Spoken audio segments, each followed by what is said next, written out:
오늘 말씀 또한 메시아에 대한 예수 그리스도에 대한 부분이 아주 강렬하게 나오고 있습니다.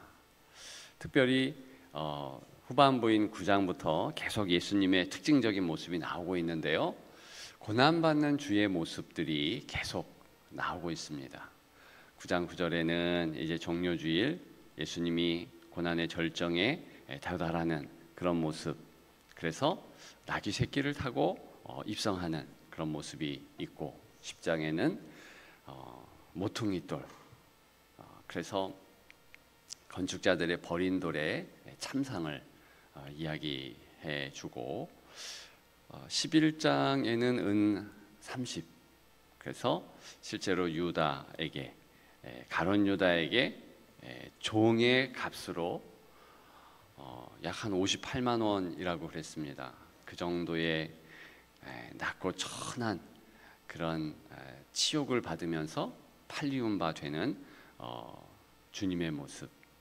오늘 본문에 보면은 아예 7절에 주께서 하신 말씀이 있지요. 만군의 여호와가 말하노라. 칼아 깨어서 내 목자 내 짝된 자를 치라. 목자를 치면 양이 흩어지려니와 작은 자를 위해서는 내가 내 손을 들이우리라. 목자를 치면 양이 흩어진다. 이게 바로 예수님께서 고난 받는 그때에 직접 하신 말씀이죠. 중요한 곳이니 한번 찾아보면 마가복음 14장 27절에 예수께서 제자들에게 이르시되 너희가 다 나를 버리리라. 이는 기록된 바 내가 목자를 치리니 양들이 흩어지리라 하였음이니라. 마태복음 26장 31절에도 동일한 평행 구절이 나오고 있지요. 그때 예수께서 제자들에게 이르시되 오늘 밤에 너희가 다 나를 버리리라. 기록된 바, 이 기록된 바라는 뜻이 바로 구약 성경을 인용하는 말씀이라는 의미지요. 내가 목자를 치리니 나 양의 떼가 흩어지리라 하였느니라. 즉 오늘 스가랴 13장 7절의 이 말씀을 그대로 인용했고, 그 주 예수 그리스도께서 잡히시던 날 밤을 기억해 보면 어떻게 성경이 응했는지를 우리가 깨닫게 됩니다. 그날뿐만이 아니라 그 이후에 예수를 믿는 것은 수치였어요. 초대교회도 마찬가지입니다. 그리스도인 이것 자체가 예수쟁이 뭐 이런 뜻이잖아요. 그래서 예수 믿는 것에 대하여서 상당히 불이익을 당하는 그런 시대들이었죠. 지금 우리나라는 그렇지 않지만 북한을 비롯해서 예수를 믿는 것이 곧 죽음을 당할 수도 있는 그런 뜻이 되고요. 얼마 전에 영국의 뉴스를 이렇게 보니까 영국 쪽에는 기독교 국가인데도 불구하고 예수를 믿으면 불이익을 당한다는 거예요. 직장에서도 그렇고 학교에서도 왕따 당하고. 그러니까 내가 예수 믿습니다. 우리는 밥 먹기 전에 식기도 하잖아요. 그거 보고 놀린다는 겁니다. 그리고 이슬람화가 돼가지고 이제 옛 성전들이 다 모스크, 이슬람의 성전이죠. 그러니까 모스크화가 되고 그러면서 오히려 역차별을 그리스도인들이 그렇게 당하고 있는 것입니다. 아무튼 이렇게 예수를 믿는 것이 자랑이고 기쁨이고 은혜인데 그게 아닌 거예요. 그러면서 예수님이 이렇게 고난을 당하지만 이것은 잠시예요. 환난 엄청나게 받는데 역시 잠시고 역전이 있는 것이지요. 그래서 오늘 본문에도 보게 되면 9절에 불 가운데 던져 은같이 연단하지만 금같이 시험 받지만 그런데 결과적으로는 바뀐다. 이것이 사실은 스가랴의 전체 메시지고 요한계시록도 똑같습니다. 자, 그런데 오늘 본문을 보게 되면 아주 중요한 예수님에 대한 이미지, 심상이 나오고 있죠. 1절입니다. 다 같이 읽습니다. 그날에 죄와 더러움을 씻는 셈이 다윗의 족속과 예루살렘 주민을 위하여 열리리라. 아멘. 주 예수 그리스도께서 생수 되시잖아요. 그래서 우리의 죄를 단번에 씻으시잖아요. 이것은 에스겔서에서 이제 성전에서 흘러나오는 물이 이제 열국을 차게 하고 잠기게 하고 풍성케 하며 깨끗게 하는 그런 모습을 나타내고 있습니다. 근데 보통 이제 이 셈이 다윗의 족속과 예루살렘 주민을 위하여 열리리라, 요 구절과 연관되는 절기가 있다고 봅니다. 그것은 초막절이에요. 예루살렘의 3대 절기 중 하나인데요. 이 초막절, 텐트절이라고 하죠. 장막절이라고 하는데 요걸 아주 이단들이 이용을 잘하죠. 특징이 있고 중요한 것은 이단이 다 가져가요. 그래서 초막절이라는 이야기를 강조를 못할 정도로 신천지 이런 곳에서 뭐 초막절, 장막절 뭐 요거 강조하는데요. 근데 요 초막절에는요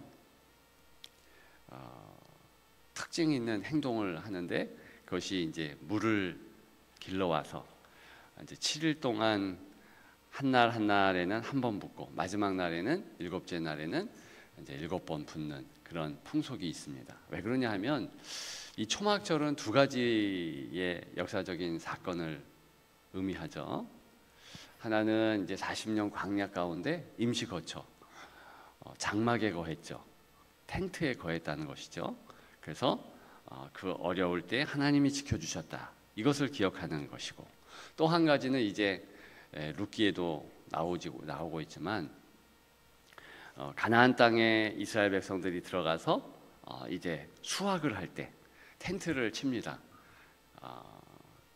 이제 텐트 치고서 그리고 계속 이제 수확을 하면서 기쁨을 나누죠. 그래서 룻도 그 초막에서 텐트에서 자며 보아스와의 아름다운 은혜의 관계가 있었던 것이 룻기에 나오고 있는데, 어쨌든 그렇게 수확할 때 또 텐트를 치니까 그렇게 합니다. 지금도 이스라엘에 가보면 성지순례 다녀오신 분들은 아시겠지만 그 이스라엘의 아파트는 이렇게 마치 피라미드처럼 구성이 되고 테라스가 굉장히 큽니다. 왜 그러냐 하면 거기에 텐트를 쳐요. 초막절 가장 중요한 절기 중에 하나이기 때문에 수콧이라는 이름의 초막절을 이제 위하여서 그렇게 텐트 치는 장소를 마련하죠. 그래서 욤 키부르 하는 대속제일 이제 요 날을 지내고, 그 다음에 이제 로시 하샤나, 그래서 신년 바로 이제 며칠 지난 후에 이제 수콧이라는 수막절인데 이게 연결이 쭉 됩니다. 그러니까 신년 얼마나 귀한 날입니까? 그런데 신년에 이들이 하는 것은 금식이에요. 이스라엘 사람들은 금식을 먼저 합니다. 그러면서 이제 대속제일을 이제 지내고 이러면서 금식하고 자기를 돌아보고 하나님 앞에 속죄할 것이 있는가, 이것을 민족적으로 다 보며 그 다음에 이제 초막절을 갖는데, 초막절은 이제 즈마심 하테이누, 좀 어려운 말을 제가 이렇게 하는 것도 이유가 있습니다. 요 뜻은 기쁨의 계절이라는 뜻이에요. 그러니까 수콧이라는 초막절을 지내면서 이게 지금 우리가 금식하고 슬퍼했지만 하나님이 이 눈물을 바꿔주신다, 슬픔을 기쁨으로 바꿔주신다, 이거를 전 세대가, 아이들도 이제 그 초막을 지내면서 바꿔주시는 하나님을 경험하는 거예요. 이게 얼마나 중요한 절기인지요. 아무튼 그렇게 하면서 이제 물을 붓는다고 그랬잖아요. 물을 왜 붓는가? 원래 이스라엘 사람들이 그런 절기를 하면서 의미를 부여하는데 지금 이렇게 스가랴서에 나왔듯이 완전히 이제 회파되었어요. 그래서 의미는 찾을 수 있지만 실제적으로 뭐 수확을 할 수도 없고, 오늘 본문의 배경도 이 스가랴서도 이들이 디아스포라 저 바벨론 포로로 끌려갔다가 이제 돌아온 지 10년이 넘고 거의 20년 다 되어 가는데도 여전히 힘들어요. 각박합니다. 그래서 이들이 이제 절기적으로 수확을 할 수는 없으니까 물 깃는 거, 수확할 때 제일 필요한 것이 물이잖아요. 이스라엘에는 물이 없습니다. 그래서 비를 갈구하고 갈망하는데 항상 이스라엘에는 이른 비, 늦은 비가 오잖아요. 우리랑 반대입니다. 이른 비는 이제 가을비를 의미하는 거예요. 그때 이제 파종을 하니까.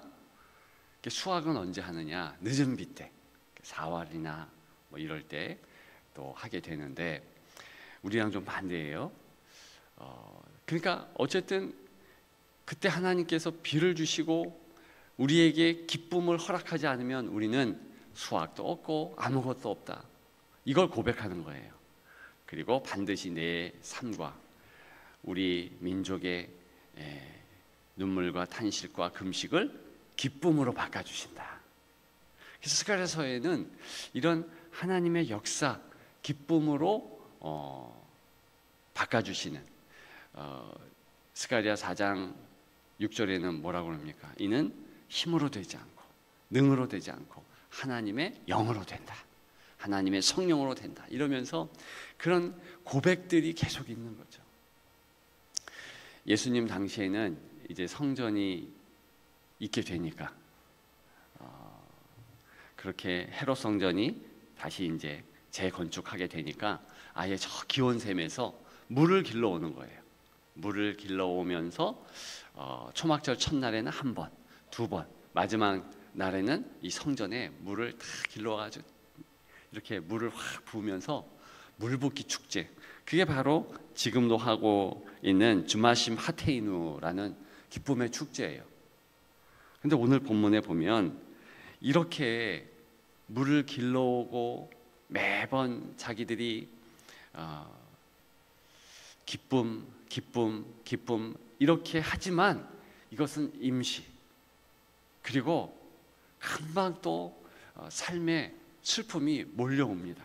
그런데 예수 그리스도께서 특히 7절에 고백했듯이 참 목자인데도 불구하고 양들이 그 목자를 버리고, 근데 어떻게 됩니까? 실제로 이 참 목자께서, 주 예수 그리스도께서 십자가에 피보혈을 다 흘려주시고 완전한 기쁨으로 바꾸신 거예요. 그래서 우리에게는 누가 생수 되시는가? 그리스도의 생수를 끼얹은 바 되면, 그 피보혈이 인친 바 되면 이제는 어떻게 됩니까? 여호수아의 더러운 옷을 이렇게 바꿔주시는 거예요. 그리고 하나님 아버지께서 너는 정결하다, 그렇게 인정하시는 겁니다. 그것이 예수님께서 우리에게 행하신 단번의 기쁨으로 회복하신 기쁨의 축제의 진짜 의미인 것입니다. 그래서 예배는 오늘 새벽 예배와 마찬가지로 다 기쁨의 축제인 거예요. 주님을 기념하는 귀한 시간인 것입니다. 오늘 꼭 기억하시되 우리가 은혜를 받고 단번에 깨끗함을 받는 것은 예수님 때문인 것입니다.